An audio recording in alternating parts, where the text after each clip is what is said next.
bid price is the price a Forex trader is willing to sell a currency pair for. Ask price is the price a trader will buy a currency pair at. Both of these prices are given in real time and are constantly updating. Let me explain in more detail.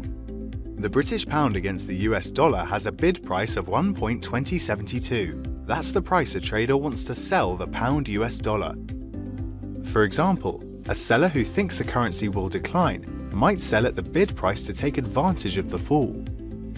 If the British pound against the US dollar has an ask price of 1.2074, that's the price a trader wants to pay in order to buy the currency pair. The difference between the ask and the bid price is the spread. Stay tuned for other titles in this series. They're on the way.